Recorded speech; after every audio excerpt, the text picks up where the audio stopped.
Assalamualaikum warahmatullahi wabarakatuh. Salam, Om Swastiastu, Namo Buddhaya, salam kebajikan.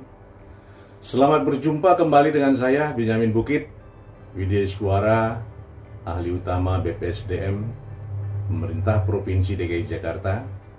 Pada kesempatan ini saya akan menyampaikan fungsi dan tugas pokok pengurus barang. Nah, yang mendasari tentunya ada dasar hukumnya. Pertama adalah Peraturan Pemerintah Nomor 27 Tahun 2014 tentang pengelolaan barang milik negara garing daerah yang telah disempurnakan dengan Peraturan Pemerintah Nomor 28 Tahun 2020. Yang kedua, tentunya Permendagri Nomor 19 Tahun 2016 tentang pedoman pengelolaan barang milik daerah. Nah, Bapak Ibu, apa itu pengurus barang milik daerah? Pengurus barang milik daerah sesuai dengan Permendagri-nya mengatakan bahwa pengurus barang milik daerah yang selanjutnya disebut pengurus barang adalah pejabat atau pejabat fungsional umum yang diserahin tugas mengurus barang. Nah, jadi Bapak Ibu sekalian, pengurus barang milik daerah itu harus bisa memahami aktivitas pengelolaan barang milik daerah itu sendiri. Apa itu? Pertama adalah perencanaan kebutuhan dan penganggaran. Yang kedua, pengadaan.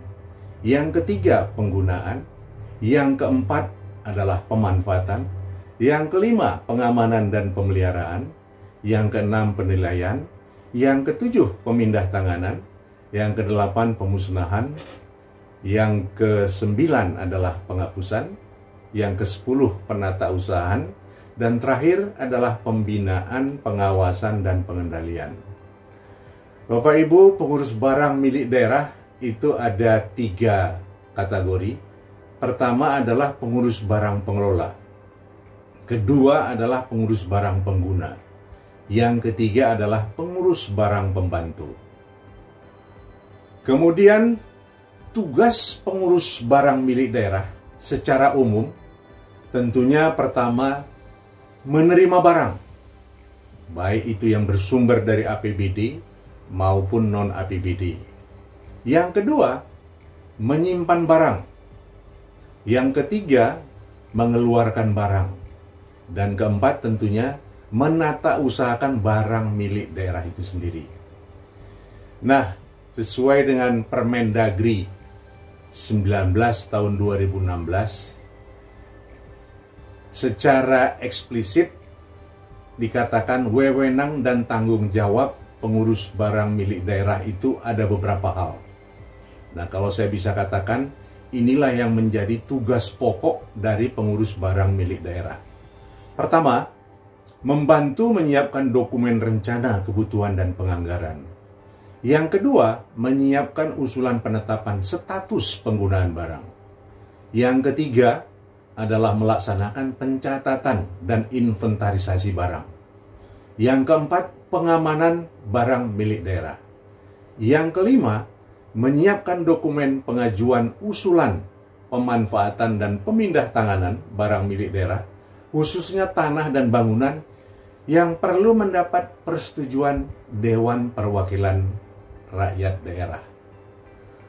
Kemudian, yang keenam, menyiapkan dokumen usulan pemusnahan. Yang ketujuh, menyusun laporan barang semesteran dan tahunan. Yang kedelapan, menyiapkan dan mengajukan surat permintaan barang atau SPB. Berikut, menyerahkan barang berdasarkan surat perintah penyaluran barang atau SP2B. Nah, kemudian yang ke-10, membuat kartu inventarisasi ruangan yang kita kenal selalu dengan KIR. Berikut yang ke-11, tentunya memberi label barang milik daerah. Jadi setiap pengadaan barang yang sifatnya kategori inventaris itu harus dikasih label. Label itu tentunya ada standarisasi yang ditetapkan oleh Permen, bahkan sudah ditindaklanjut dengan peraturan gubernur. Yang ke-12, mengajukan permohonan atas perubahan kondisi fisik barang milik daerah itu sendiri. Yang ke-13, melakukan stok opnam barang persediaan. Yang ke-14, menyimpan dokumen, baik itu soft copy, hard copy secara baik dalam tempat yang sudah tertentu disediakan. Yang ke-15, tentunya melakukan rekonsiliasi dalam rangka penyusunan laporan. Ini penting karena yang namanya pengelolaan barang atau inventarisasi barang ini merupakan lampiran laporan pertanggungjawaban gubernur nantinya setiap tahun pada saat diaudit oleh BPK. Terakhir adalah membuat laporan mutasi barang. Bapak Ibu, itu yang bisa saya sampaikan pada kesempatan ini. Tetap sehat, jaga kesehatan, dan tetap semangat.